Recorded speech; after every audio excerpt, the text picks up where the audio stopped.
BOOGSCHUTTER. Alright, BOOGSCHUTTER, it is the last quarter of the year 2025, and this is the lezing for October, November, and December. So, there is a relatie of a connection of a samenleven, of iemand in je leven dat was in je leven gekomen, maar niet voor de juiste reden. Dit moet je nou loslaten. De divine en de engels en gids van jou en this person wil dat je deze person loslaten. Dus in de maand van oktober heb je spiritual link. Okay, there is some sort of a spiritual link. So sommige van jullie Sagittarians, je bent en je zit met iemand that have a spiritual partner dat wacht op hij of zij. En jij houdt deze persoon voor een heel lange tijd. En het is tijd om deze persoon los te laten. Dus misschien jij of die andere persoon. Dus je zit in een connection met iemand dat is divinity. En de spiritual counterpart wacht op deze persoon. En omdat jullie boodschappen wil ze niet loslaten, de energie van Mars in Aries komt, Mars in Ram komt, om het los te laten. Nou, als het Tower moment komt, samen met Temperance, dat betekent dat iemand geestelijke gids binnenstoppen om een connectie te beëindigen. Het is zoiets als deze connectie was creëerd, is zoiets als the person of u kies voor deze connectie, maar niet out of de juiste. Het is niet door de stairs gezekel. Oké, het is niet een gezekel connection. Het is zoiets als u of die andere person mag niet. Het is zoiets als jullie mag niet samen. Dus degene spirit gids komt binnen om het te beëindigen. Het mag niet. Oké, het was een connectie dat jullie mogen niet samen met deze persoon. Maar het is zoiets als deze persoon of jullie have a bond of have some sort of chaos gecreëerd om deze persoon te krijgen. Oké, en dat is het. Wanneer mensen create some sort of a seal, some sort of a cycles om iemand te hebben dat is niet van ze. Dit is wat gebeurt. Ik ken voor lang, maar op een dag komt het tot een einde omdat de gids intercept en bring een einde. Het is zoiets als je wordt mishandelen. Je blijft in de relatie, maar op 10 dag dan kom je geest, je spirit guides om jou los te laten van deze abusive relatie. Oké? Soms krijg je de kracht om gewoon weg te stoppen. Small stappen in de maand van november. Kleine stapjes. Neem de tijd. Neem kleine stappen om los te laten van een persoon, een situatie, een connectie. Neem kleine stappen om jezelf los te laten uit of een situatie. Oké, dus je ziet de energie van de kracht. Je zoekt in een kracht om weg te lopen. Dus voor sommige van jullie zitten in een abusive relatie. En het is nou dat je wordt wakker. In oktober, november word je wakker. En nou je recognize, nee, ik moet hier weglopen van deze situatie. Dat is een kleine stapje. Je gaat even voor jezelf even nadenken. Hoe ga je kleine stapje om uit deze connectie uit te gaan? Weet je, want sommige van jullie is in een abusive relatie, abusive huwelijk, abusive, ja. En je moet jezelf bevrijden. Oké, dus kleine stapjes in de maand van november. Oké, kleine stappen. Schrijf een plan op. Oké. Maar je moet los, is zoiets als je wordt wakker nou en recognize dat wat iedereen zegt. Nu zie ik voor jezelf dat je zat in een abusive relatie. Oké, dus dit is echt een abusive relatie, omdat ik zie dat jullie vrouw gaat je kinderen beschermt. In december, jullie vrouw ga je echt je kinderen beschermt. Dus ik zie dat sommige van jullie maar een kleine stapje aan plan out of abusive relatie te gaan. Ja. En je gaat het overwinnen. Eindelijk, je gaat het overwinnen. Dit is de tijd dat je gaat weg. Omdat de divinity in december komt in. En zegt, dit is nou klaar. See the energy of the cross and the dood. This is nou klaar. Dus in december is klaar. Kan niet terug. Oké. Het is over. Eindig. Eind. Finito. Benito. Oké. This abusive situatie dat je had in gestapt. Dit komt tot een eind. Dus in de maand van december je overwint. Want het is een relatie. De energie van de liefde. Je gaat weglopen. En je overwint het, oké? Oké, dus hier laat je je partner terug en je gaat weglopen. En je gaat je kinderen beschermd.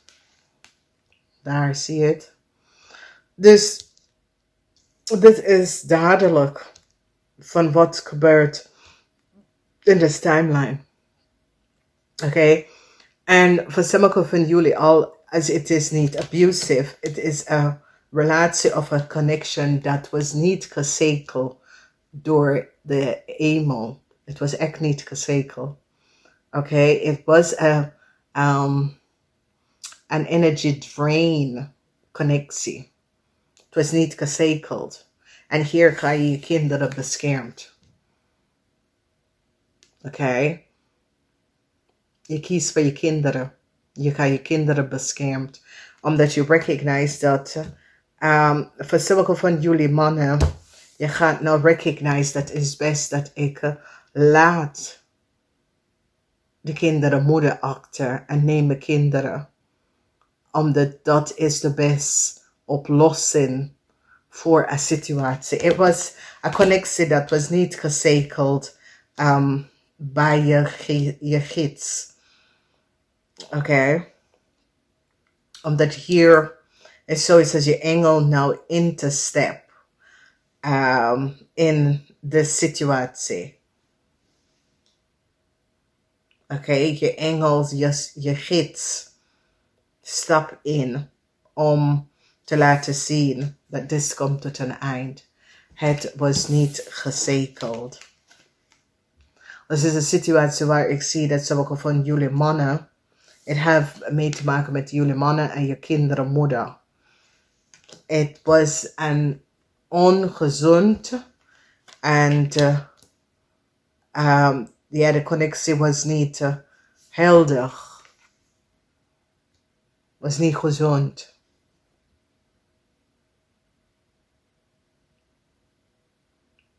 This connectie was eigenlijk karma voor jou om iets te leren over jezelf.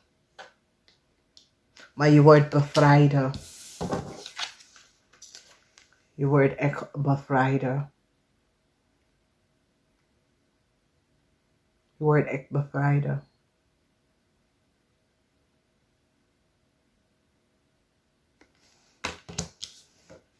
Ja.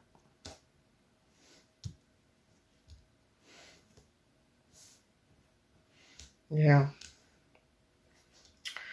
De situatie was, er is zoveel stukjes, puzzelstukjes. Maar het is een situatie waar daar was a sort of a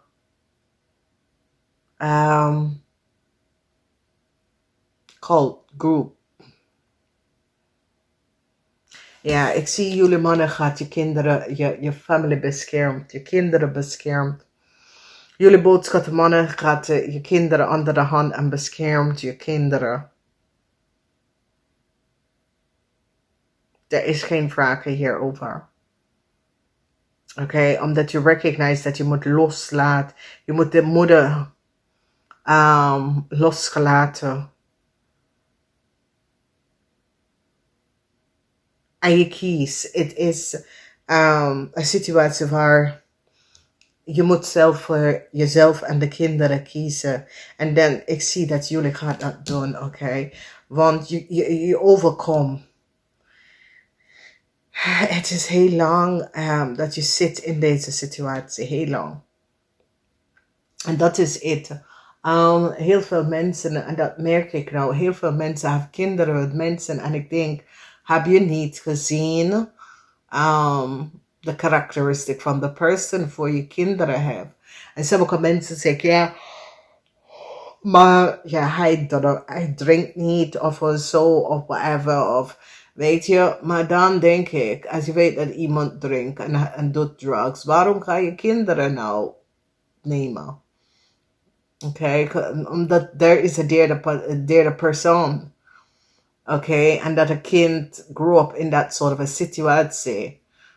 Omdat er is altijd onrust voor de kind, voor de baby's. Dus ik zie dat een man gaat zijn beslissing maken. En hij gaat stapje voor stapje. Ik zie dat iemand kiest voor zichzelf en zijn kinderen. En gaat een nieuwe start. Dus ik zie iemand volgende jaar een nieuwe start. Moeder is daar niet meer. Vader is daar niet meer. Maar één persoon neemt de kinderen. Omdat deze persoon wil gewoon het beste voor de kinderen. Dus dit is best wel goed. Dus hier hebben wij de energie van, ja, dus connectie is nou beëindigd. Omdat het was niet een connectie, dat was gezekeld. Oké, het was niet gezekeld door jouw engel of de andere persoon, engels en begeleider. Het was niet een verzekerde connectie. Oké, de connectie was door outside influence dat wil dat je met deze persoon. Dus de divine stap in. En je wordt verlossen. En je neemt de kinderen en je gaat weg. En als je geen kinderen hebt, een nieuw start begin voor je direct. Als u beslist en gaat niet terug aan dat beslissing. Dat je zit in een ongezond relatie. En nu moet je stappen. Dit is de periode dat jullie gaan stapje voor stapje je plan even maken. Hoe je gaat hieruit. Stapje voor stapje. En ja, dan verlos je op de situatie. Dus namaste, tot de volgende keer.